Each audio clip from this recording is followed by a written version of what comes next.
On est dans l'atelier de Clémentine Kartsberg, qui m'a invitée à exposer avec elle. Dans le cadre de l'ouverture des ateliers d'artistes, c'est une manifestation qui est organisée tous les ans par le château de Servières et pour laquelle les artistes ouvrent leurs ateliers, montrent des travaux. Alors ça peut être des travaux finis, mais l'avantage c'est aussi que ça peut être des travaux en cours. Et donc on a aussi le droit de montrer des choses qui ne sont pas complètement abouties. Là, dans l'atelier de Clémentine, on laisse nos travaux dialoguer.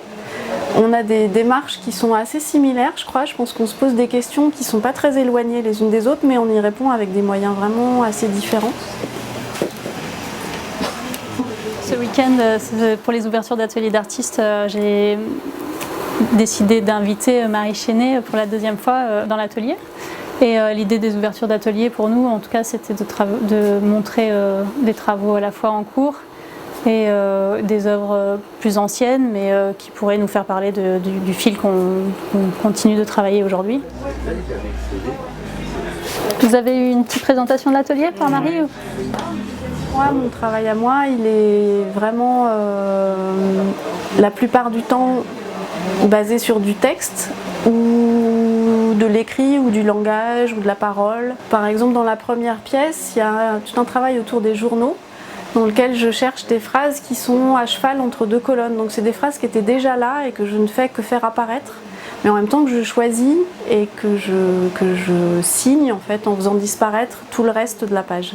C'est un travail que je fais depuis 2013 et qui m'a ouvert l'œil sur plein de choses, et ça a aussi donné lieu à tout un travail qui s'appelle les mots d'angle, où c'est dans l'espace, dans l'architecture, dehors, complètement en dehors de l'espace de la page. C'est un travail que je montre assez régulièrement parce qu'il est super important en fait dans ce que je fais.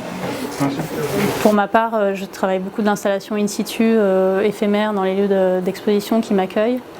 Donc je prépare des éléments à l'atelier, et ce qui me permet de parler d'installations passées avec des traces d'expositions qui sont revenues ou d'éléments d'installations qui vont être exposés plus tard dans les mois à venir. Et par exemple, il y a 3 fenêtres projetées au mur avec des projecteurs diapositives et des petits cartons découpés aux proportions des fenêtres de mon atelier. C'est la suite d'un travail que j'ai commencé au moins en 2005, mais je ne sais pas vraiment depuis quand je m'intéresse à la lumière des fenêtres qui traversent la pièce et qui s'écrasent sur le sol, mais c'était le début de ce travail et la continuité de ce travail. Donc je vous montre la première valise qui s'appelle Va et Vient, comme le nom des interrupteurs, et que j'avais fait en 2005, dans laquelle il y a l'interrupteur Va et Vient qui actionne une lampe dans le carton et qui protège la fenêtre à l'époque de mon atelier. Comme si on pouvait, dans cette valise, ramener là où on veut une ambiance particulière du lieu où on se trouve.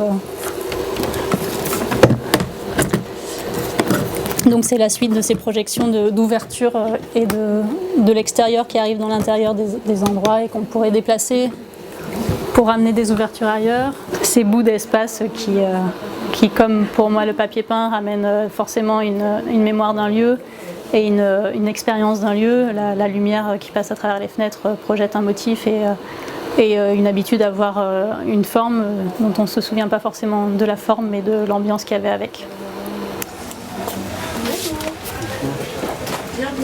Les dés, c'est des dés de Bogle.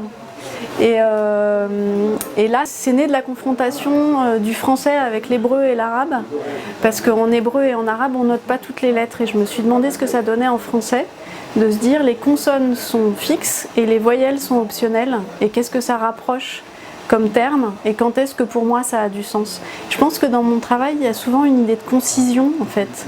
Me dire essai et issue, c'est le même mot.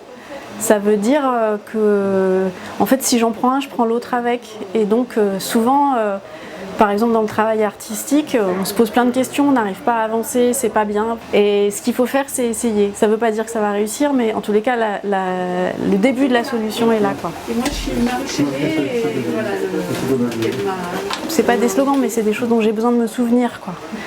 Et c'est des choses que je me dis à moi-même aussi. Moi, je travaille merci. Au revoir.